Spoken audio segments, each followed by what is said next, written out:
السلام عليكم ورحمة الله وبركاته. أتمنى الكل يكون سمع الفيديو ده، وأتمنى أنكم تدعولي بالشفاء. الفيديو ده يعتبر نصيحة مني، نصيحة من أخت لإخواتها كلكم على راسي من فوق. أغلبكم اللي بيتابعوني أمهات، بنات مقبلة على زواج، عروسة جديدة كده ومش عارفة الدنيا يعني ماشية ازاي. فبالله عليكي ان خدي النصيحة دي مني، وزي ما بيقولوا كده اسمع من المجرب. انا تعبانه عندي ايه وايه اللي حصل وايه اللي كده كله هحكي لكم بالتفصيل في الفيديو ده. إيه انا كنت يعني ليا فتره سنه ونص سنتين تعبانه، مش قادره اعمل حاجه. لو طبخت بنهج بتعب، وبقعد كل شويه باخد نفسي بقعد. مش عارفة أخبز، مش عارفة أعمل حاجة حلوة لولادي، مش عارفة أطبخ لهم طبخة حلوة، أو خلاص في نيتي إن أنا أطبخ لهم كذا أو هعمل لهم الأكلة اللي بيحبوها. فبفكر شفتوه من التعب، بفكر إن دي هتاخد وقفة معايا فمش هعملها. ده كله نتيجة إيه؟ نتيجة الإهمال. أنا واحدة زي أي أم. آه كنت بفكر إيه؟ إن أنا أول ما أتعب أدوخ أصدع، يجي لي مغص، معدتي توجعني، يجي لي دوخة، اخد اي حباية مسكنة من الصيدلية او اصرف لنفسي. انا دكتورة بقى بصرف لنفسي. آه، اكتب لي لو سمحت اي نوع فيتامين، وبلبع فيتامينات وفاكرة ان ده الصح. آه، اخد حباية مسكن وفاكرة ده الصح. لحد ما وصلت ايه؟ ان انا كنت في مشوار، كنت في اليوم ده خبزة، يعني خلاص ما عنديش عيش ليا فترة. فخبزت عيش، وانتوا عارفين يعني صعيد يعني عيش شمسي، يعني العيش الشمسي ده ما يخلاش من البيت، ده اساسي عندنا بناكل بيه كل شيء. تمام. ف خبزت في اليوم ده، صحيت الصبح وخبزت عجنت، وطبعا عجنت بطلوع الروح، تعبان. فعجنت وخبزت وانا بخبز على اخر ما برص العيش، كنت حاسه بجد ان انا بجد بحتضر، بجد بامانه. دايخه دوخه شديده، ريقي ناشف جدا، نبضات قلبي سريعه، حاسه ان انا بنهج وانا قاعده، بنهج نهجان فظيع كاني بجري وانا قاعده. فالمهم بعد ما خلصت خبيز، فكنا رايحين انا وسلفتي على مشوار كده على عزا. فانا وراجعه من العزا مش قادره حتى اتكلم مع الناس. يعني ربنا يسامحنا، أنا رايحه مشوار فمش قادره اتكلم، مش قادره حتى بسلم وبس، مش قادره. فانا وطالعه كده من العزا، ففي وشي صيدليه، فقلت بس انا اعدي على الصيدليه تديني اي حاجه كده تفتح لي النفس، و... وايه كمان، وتديني اي نوع فيتامين، وهالدنيا تمشي معايا. فالمهم شافنا الصيدلي، انا بصب عرق، بصب من دماغي، حاسه فوران في دماغي، وبصب عرق ومش قادره اتنفس ومفيش تركيز، حتى مش مدركه انا ايه اللي بيتقال معايا واللي بيتقال حواليا. تمام. كل اللي في دماغي اني انا اكتب لي اي مسكن، اكتب لي اي فيتامين، واكتب لي حاجه كده توسع التنفس عندي، توسع صدري كده عشان اتنفس. فالمهم الصيدلي، الدكتور الصيدلي، فبيقول لي هو انت عندك انيميا؟ قلت له يعني متهيألي عندي انيميا كده من فتره، كنت من حوالي سنه او سنه ونص او سنتين مش فاكره، ان انا عملت تحليل انيميا، وبيتهيألي وانا مش متذكره فعلا، وقلت له ان طلع 8. فقال لي طيب اقول لك على حاجه، بدل ما اكتب لك علاج بيضرك، في معمل تحليل فوق الصيدليه على طول، اطلعي واعملي تحليل انيميا. فقلت تمام، طلعت عملت تحليل الانيميا، قلت بالمره، وكانت سلفتي معايا، فعملت التحليل. فالتحليل انا لقيت كده الدكتوره بتاعت المعمل بتتعاطف معايا جدا، وبتقعدني على كرسي، مسكت ايدي وبتقول لي انت ماشيه ازاي على رجلك، انت ازاي انت قدرتي توصلي لهنا كده، ده اللي زيك كده يعني مرمي كده على السرير مش قادر يتحرك ولا يتكلم. قلت لها خير في ايه؟ قالت لي نسبه الانيميا عندك 6. 6 وعشرة ازاي؟ فانا سكت. قالت لي ده انت تروحي فورا فورا على المستشفى تركبي كيس دم اللي هو كيلو دم.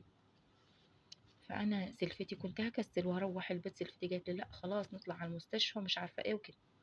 طلعنا على المستشفى، طبعا عايزين نجيب كيس دم، معرفينش نجيب منين. فالمستشفيات العامة الناس نصحتنا لأ فيها إهمال وكده، يعني انتوا عارفين. فزوجي حصلنا كده على المستشفى، فكان سأل حد فقال له اطلع على مستشفى خاصة اسمها كذا كذا، وتركب لك تشتري كيلو الدم ويركبوه لك في الحال. ما كدبناش خبر وطلعنا على المستشفى الخاصة دي وركبنا كيس الدم. وطبعا كل حاجة غالية جدا جدا جدا فوق ما تتخيل. يعني كيس الدم لو حد مثلا يعني ما معهوش او خلاص او حالته المادية زفت واحتاج واضطر ان يجيب كيس دم من حتى بره المستشفى، آه، فمعدي ال1500. فغير كمان إقامة في المستشفى عشان يركبوا لي المحلول دي مبلغ إقامة غرفة في مستشفى خاصة بمبلغ. كله ده هين، كله ده مش هو ده المشكلة. المشكلة في ايه؟ انا ركبت كيس الدم، فالممرضة يعني ومستشفى خاصة المفروض فيها اهتمام وكده، بعد جزء بسيط كده من الدم لما ركبته انا كان قلبي هيقف، الدم راح على القلب كده، فكان قلبي هيقف بمعنى الكلمة. طبعا حصل زي توتر، اسمها ان حصل لي رياكشن لما خد الدم والدم دخل على القلب، القلب ما استحملوش اي حاجة. طبعا زي ما احنا عارفين الدم بالقلب هو اللي بيضخ الدم، فما بتدخل له كمية غير المعتادة، هو متعود على جزء بسيط من الدم، فزي اللي حصل له كده يعني صدمة. المهم بعد ما ادوني كذا حقن مخدر وحقن مهدئ او حاجات كده علشان يعني الدنيا تهدى وتتظبط معايا، وجهاز اكسجين في ايدي والكلام ده كله. فالمهم طولت في الاوردة ضعيفة عندي، طولت في ان كيس الدم طول معايا اكتر من 5 ساعات. فالممرضة فكرت ان هي بذكاء كده، ان هي ذكية، وفكرت ان ايه تعمل ايه. فاضل يعني حوالي اقل من ربع كيس الدم في ايدي. فعايزة تتصرف، عايزة بدل ما كل شوية الكرونة تسد وبتسلكها وهي تعبت. ففكرت ان ايه تسحب الدم من كيس الدم وتديهولي بالسرنجة في الكالونة نفسها. الله يجازيها سببت لي بكده التهاب في الوريد بتاع ايدي. ايدي قعدت يومين، وحاليا ايدي ورمة، ايدي مش قادرة احركها، صوابعي كده واعصابي متشنجة بتاعت ايدي ودراعي، مش قادرة انام، مش قادرة اتحرك، مش قادرة بيها امسك اي حاجة بيها. فالمهم رحنا بعدها بيوم عشان اركب الكيس التاني بتاع الدم، فكان محولنا الدكتور اللي في المستشفى على دكتور اوعية دموية. دكتور الاوعية الدموية مع الفحص وعملت صورة دم كاملة والحاجات دي كلها، فبيقول لي ان بيعمل لنا كده تحليل حاجة اسمها كرياتينين او حاجة زي كده للكلى. هو شاكك ان الكلى هي اللي بتنزف لما عرف ان عندي تاريخ مرضي. فلله الحمد طلع التحليل سليم، وان مش الكلى اللي هي بتنزف. آه لا نشوف نفحص حاجة تانية. فمع الفحص كده فاكتشف ان في قرحة في المعدة سببت نزيف، عملت زي ثقب كده وعملت لي نزيف في المعدة. قال لي انت طبعا عايشة وبتقولي مصدعة ومهبطة والمعدة كل شوية بتنقط دم، بتنقط جوه بطني دم. تمام، انتوا متخيلين ايه الحل؟ قال لي هديكي محاليل وتركيبة معينة تاخديها في المحاليل، ومش عايزين نديكي دم دلوقتي، يعني مثلا اسبوع كده ونشوف هنديكي دم، بس انا اللي هشرف على الدم اللي هتاخديه، لاني ممكن يسبب لك سكتة قلبية انتي وبتاخدي الدم. فيعني برضو دي حاجة تخض. ركبنا التركيبة بتاعة المحلول بتاعة الحديد في مستشفى، بس المرة دي مستشفى آه، هي نصها حكومي ونصها خاص، يعني أغلب المستشفيات اتقلبت بقت كده. المهم خدت المحلول، والدكتور قال لي بعد شهر، كل أسبوع أنا باخد التركيبة دي، وبعد شهر يعمل لي منظار معدة، عملية منظار معدة عشان ياخد عينة من المعدة وتتفحص ويشوفوا سبب النزيف وسبب قرحة المعدة ايه. فعلى ما أظن إن هي من المسكنات اللي أنا كنت باخدها وبلبحها بشكل مبالغ فيه. ادعولي بالشفاء، ادعولي ربنا يشفيني ويعافيني، ادعولي إن ربنا يعديها معايا على خير. ونصيحة لوجه الله، أي واحدة تحس بأي تعب ما تتأخرش، روحي اكشفي. الحاجة دي هتكون بسيطة في الأول.